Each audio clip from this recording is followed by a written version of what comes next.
जय श्री राम दोस्तों, आप सभी का फिर से स्वागत है मेरे चैनल में। और मैं भगवान से प्रार्थना करता हूँ कि आप और आपका परिवार हमेशा स्वस्थ रहे, मस्त रहे। दोस्तों, कथा को शुरू करने से पहले अगर आपने मेरे चैनल को अभी तक सब्सक्राइब नहीं किया हो तो उसे सब्सक्राइब कर लें, लाइक करें, कमेंट्स करें, कमेंट्स में जय श्री राम लिखें, शेयर अधिक से अधिक करें अपने दोस्तों को, अपने रिश्तेदारों को, अपने भाई को, अपने बहन को। तो दोस्तों, कथा को हम शुरू करते हैं। भागवत पुराण के अनुसार यह है माता तुलसी की संपूर्ण कथा। तुलसी से जुड़ी एक कथा बहुत प्रचलित है। श्रीमद् देवी भागवत पुराण में इनके अवतरण की दिव्य लीला कथा भी बनाई गई है। एक बार शिव ने अपने तेज को समुद्र में फेंक दिया था। उससे एक महातेजस्वी बालक ने जन्म लिया।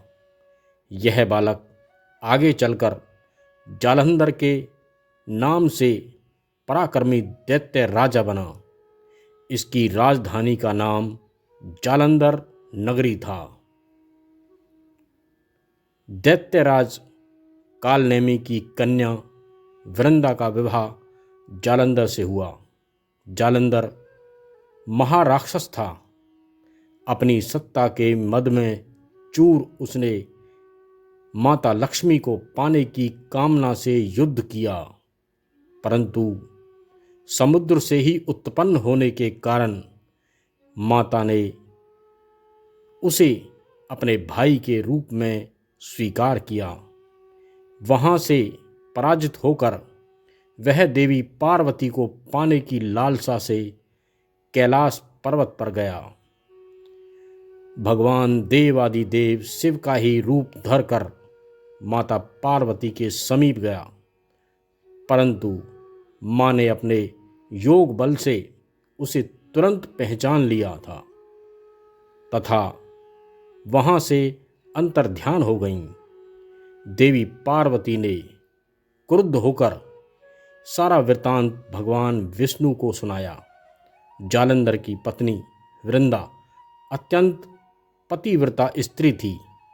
उसी के पतिव्रत धर्म की शक्ति से जालंधर ने न तो मारा जाता था और न ही पराजित होता था। इसीलिए जालंधर का नाश करने के लिए वृंदा के पतिव्रत धर्म को भंग करना बहुत जरूरी था।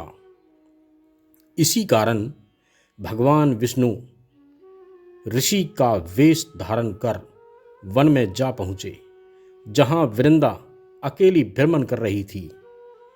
भगवान के साथ दो मायावी राक्षस भी थे, जिन्हें देखकर वृंदा भयभीत हो गई।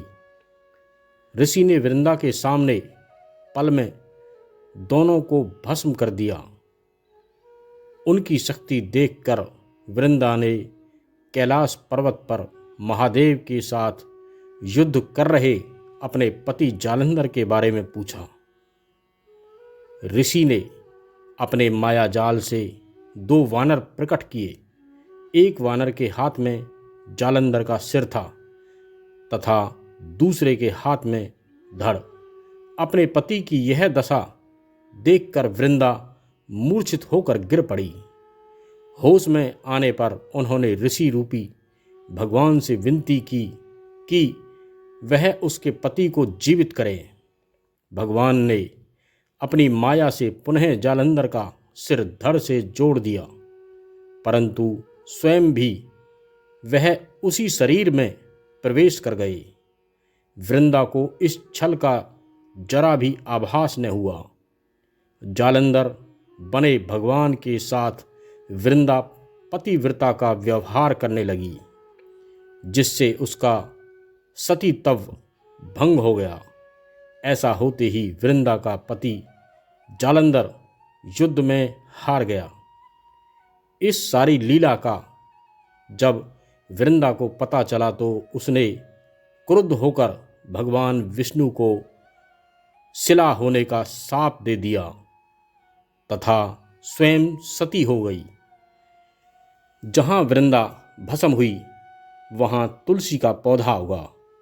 भगवान विष्णु ने वृंदा से कहा, हे वृंदा, तुम अपने सती तव के कारण मुझे लक्ष्मी से भी अधिक प्रिय हो गई हो।